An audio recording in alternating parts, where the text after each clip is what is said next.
And welcome back to our channel Travel and Jobs.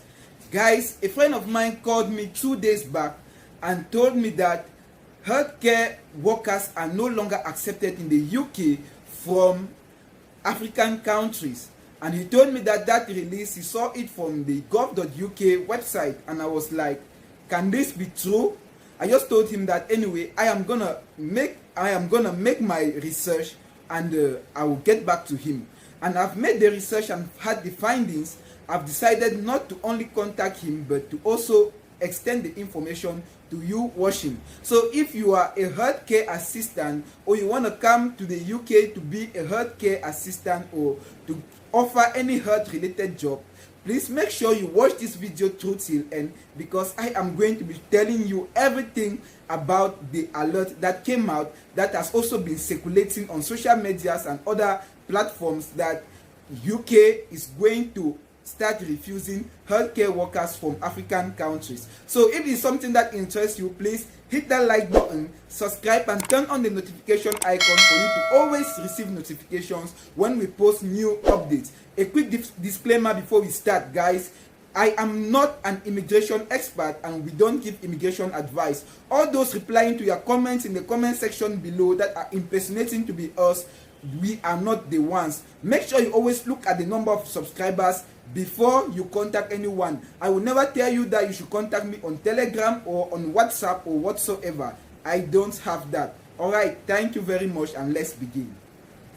Alright guys, when I was researching about this, I went to Google and I just typed that UK to stop recruiting healthcare assistants from African countries, and guess what came out? What you can see on my screen, I saw UK stop recruiting of doctors, nurses from Nigeria and 46 other countries. I saw UK avails 15 million to recruit health and social care workers, and there were a lot of related blogs that were saying that UK is going to stop recruiting healthcare workers.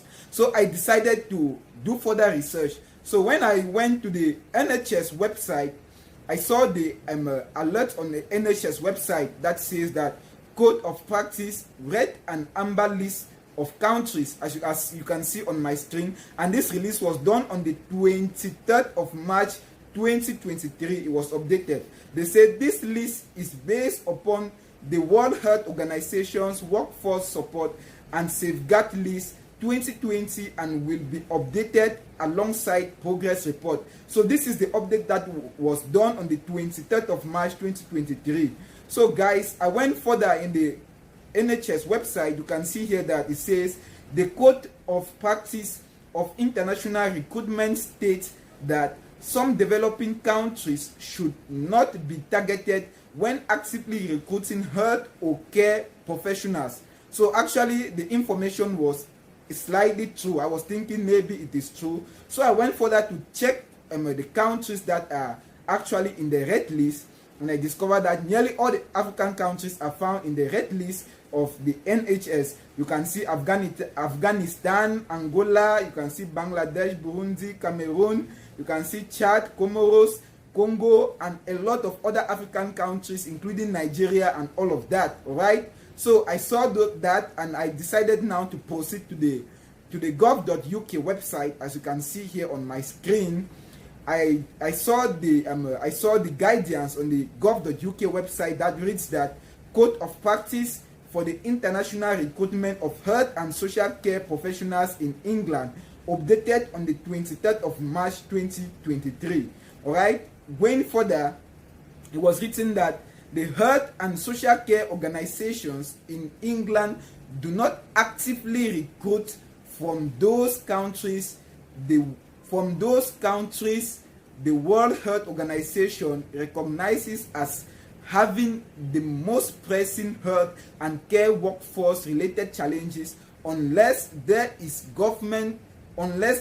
government to government agreement to support manage recruitment activities. So guys, this is what I saw in the gov.uk website, and it says that active recruit. All right, I will come back to that later. Going further, you can see now what they defined in the Home Office, what the definition of active international recruitment is. They say active international recruitment in the code is defined as the process by which UK health and social care employers, that means contracting bodies, recruitment organization, agencies, collaborations, and subcontractors target individuals to market UK employment opportunities with the intentions of recruiting to a role in the UK health and social care sector.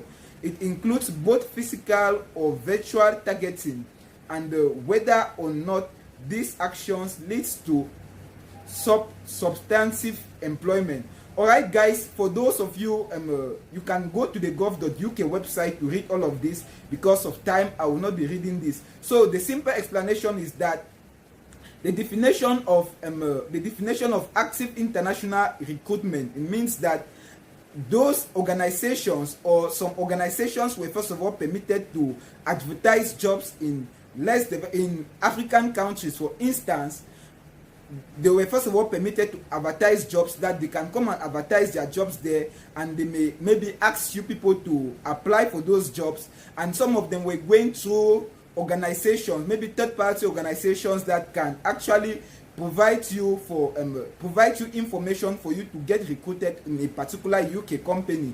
So they are explaining here that you can no longer, they are no longer accepting applications from those who got information from third-party organizations, or from advertised jobs, or from information that was advertised. If you can see here, they say advertising to candidates through any medium, incentivization activities such as referral bonus schemes and all the like. So you can discover that they are not authorized to recruit again from those who will hear information that are from referrals, or from maybe third-party organizations or hiring organizations. So that is what they are actually meaning here. It means that they are no longer hiring individuals from African countries who got their jobs as a result of an advertisement that was given to them by the third party, or by someone who wants to earn a referral bonus from these particular companies. So that is what is there. Let's just go further and you see. If you go back to the gov.uk website, I circled here that it says that actively recruiting. Alright, they say the code of practice for international recruitment states that some developing countries should not be targeted when actively recruiting health care workers, which means if they are not actively recruiting, if they have not actively gotten that information, they can actually recruit. Alright, it is not a total ban like some people are portraying in the internet. Okay, if we go further here, back to the gov.uk website, as you can see on my screen, they say the only exception to this definition is when a candidate has already been appointed by the UK employer following an independent direct application and selection without the support of a recruiting organization, agency, or collaboration. Guys, like I was telling you before, it means if you actually apply for these jobs on your own, without you going through the third-party organization, or without you using a referral bonus, or without you getting a job advert from these companies, it means you can actually be recruited. All right, they say this is the exception here. The exception here is that you are the only one that is applying directly to these companies in the UK. And that is what I've always been telling you in our previous videos, that you should always browse the gov.uk website. If you go to the gov.uk website, you will discover that a lot of companies are posting vacancies, and when they post those vacancies and you apply directly on your own, you are going to be recruited if you are selected. All right, there is nothing like the UK is going to stop recruiting from these particular countries, blah blah blah blah, or all the news that you have been hearing from the internet. It is somewhat true, but it is not totally true. All right, so you should always apply for your jobs on your own. If you apply for your jobs on your own and you contact the company directly, you are actually going to be recruited. There's nothing like they're going to stop you from coming to the UK because of this or because of that. All right, so what I'm telling you here is that you should always make sure you apply for these jobs on your own. When you apply for these jobs on your own, search for use .gov.uk website, search for the NHS website, search for LinkedIn jobs, search for Indeed jobs. You are going to see a lot of these jobs that are posted there. Apply there directly without going through the third party, and guys, behold, you are going to be selected. So that news that people gave you, that news that have been circulating in the internet, that UK is going to stop healthcare or carers from African countries, is not true. Guys, don't fall for this. Please make sure you always do your due diligence, do thorough research before you conclude on something. All right, so that is what I wanted to tell you today, and actually that is the news that was out, and I wanted to clarify, and those are my findings. All right, so guys, if you are someone that actually likes videos like this, please make sure you don't go without hitting the like button, subscribe and turn on the notification icon, and make sure you always stay tuned to this channel, because we will always bring you updates like the one we are just